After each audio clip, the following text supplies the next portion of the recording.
حضرت صوبان فرماتے ہیں ایک دفعہ آقا چند قبروں پر سے گزرے، رو دیے۔ صوبان نے پوچھا تو آپ نے فرمایا میں نے اللہ سے دعا کی کہ ان کے عذاب میں تخفیف ہو جائے، اور صوبان اگر یہ لوگ رجب کا ایک روزہ بھی رکھ لیتے اور ایک رات عبادت کر لیتے ان پر کبھی عذاب نہ ہوتا۔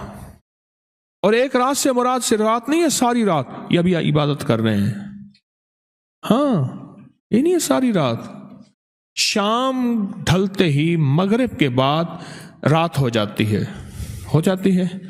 رات کا کچھ حصہ میں کہ اگر یہ لوگ رجب میں ایک روزہ بھی رکھ لیتے اور عبادت کر لیتے کسی رات کی، ایک رات کی، تو ان پر عذاب نہ ہوتا۔ میں نے عرض کیا یا رسول اللہ صلی اللہ علیہ وسلم، کیا صرف ایک روزہ اور ایک رات کی شب بیداری سے عذاب قبر نہ ہوگا؟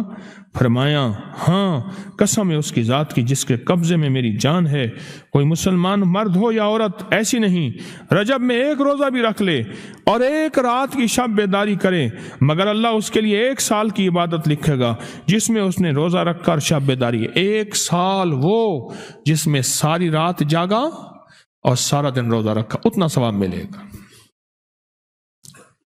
اور آپ نے فرمایا کہ اللہ کی طرف سے ایک منادی ندا کرتا ہے، اے رجب میں روزہ رکھنے والو، اللہ کی پناہ میں جنت میں داخل ہو جاؤ۔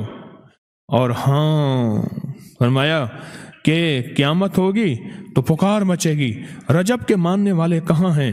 اس وقت حجاب کے اندر سے ایک نور نکلے گا جس کے پیچھے سے جبرائیل، میکائیل، اسرافیل ہوں گے، یہاں تک کہ رجب کے ماننے والے اس نور سے گزر کر پہنچ جائیں گے جو ان کے لیے تیار کیا ہوگا اور اللہ کو سجدہ کریں گے۔ اللہ پاک فرمائیں گے تم اپنا سر سجدے سے اٹھاؤ، یہ سب دنیا میں ادا ہو چکے ہیں، اب منازل عزت کی طرف چلو، اب منازل عزت کی طرف چلو، اب منازل عزت کی طرف چلو۔ اللہ اکبر۔ اور فرمایا مغفرت ہوتی ہے اور اللہ انبیاء کی توبہ قبول کرتا ہے۔ اس رجب کے ایک روزے اور ایک تھوڑی سی عبادت سے اللہ اولیاء کو دشمنوں سے چھڑاتا ہے، اور 3 چیزیں اللہ کے ذمہ ہیں، معافی، باقی عمر کی عصمت، اور تیسری یہ کہ بڑی پیشی، یعنی روز قیامت پیاس نہیں لگے گی، روز قیامت پیاس نہیں لگے گی۔ یہ چھوٹی چھوٹی راتیں، یہ چھوٹے چھوٹے دن، یہ چھوٹے چھوٹے لمحے آتے ہیں، اور آتے اس لیے ہیں کہ